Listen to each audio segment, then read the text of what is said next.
My name is Henry Wermuth, and I was born in 1923 in Frankfurt, Germany. I lived there with my parents and my little sister Hannah. Henry Wermuth is the personification of the ultimate survivor. The water isn't very warm, I said to my father. Bizarre reaction, complaining about the water instead of thinking it was water, not gas. But what a relief. Water meant that we would live. The 97-year-old not only survived 9 concentration camps, a stroke, and other health battles during his adult life, but Henry and his 91-year-old wife, Elizabeth, survived a month in the hospital under Corona watch.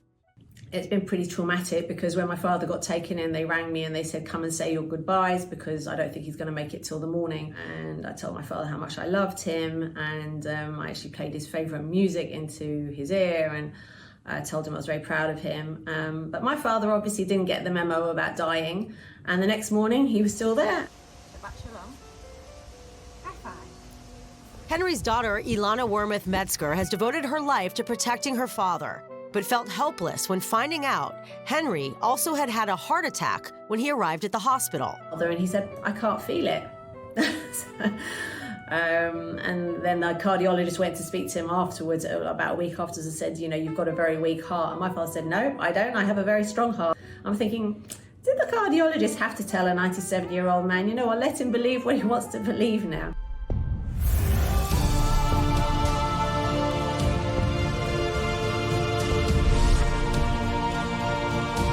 A strong heart and a strong will runs in the family. A couple of years ago, Alana, her daughter Taya, and son Robbie went to Poland, where they literally walked in Henry's footsteps. The documentary, Breathe Deeply, My Son, based on Henry's autobiography of the same name, shares his heroic attempt to assassinate Hitler in 1942 at this train station in Kwie, Poland. A tip that came from a young, disgruntled German soldier.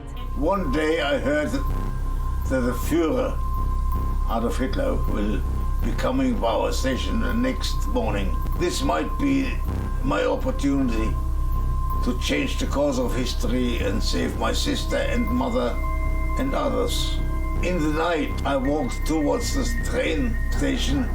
I picked up some logs of cut trees that had been lying about. Whilst I was putting the logs on the railway track, I kept wondering how my grandfather must have felt that night. It's hard to believe that he was just 19, just 1 year older than I am now. You could see the famous haircut and moustache. But it was undoubtedly Hitler. The crash didn't come. 53 years later, I got a medal from the Germans just for trying. Henry and his father miraculously survived numerous concentration camps, including Auschwitz and Birkenau. Walking on the train tracks that once used to bring people into the death camp by the wagon load was heartbreaking and distressing. I could vividly imagine my grandfather and his father arriving here with other prisoners like cattle. And the death camp, made famous by Steven Spielberg's Schindler's List. He had killed 84,000 people with his own hand. And he was observing us.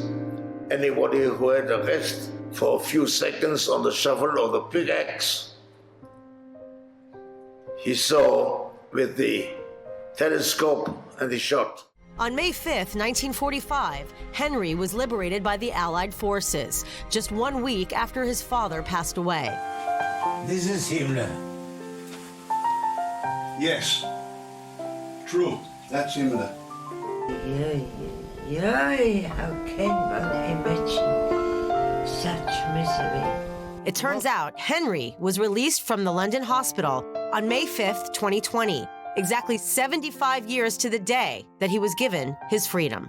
And he's still very deaf. They lost his hearing aids at the hospital, which I'm not very happy about. I wrote the message on the Etch-a-Sketch when he came home saying, "You are not allowed to die. I am not ready to lose you yet." And he just shrugged and he said, "I don't think it's down to me." And he also said, "I'm not ready to die." Is the camera on all the time? All the time, Henry. And it'll be on until tomorrow.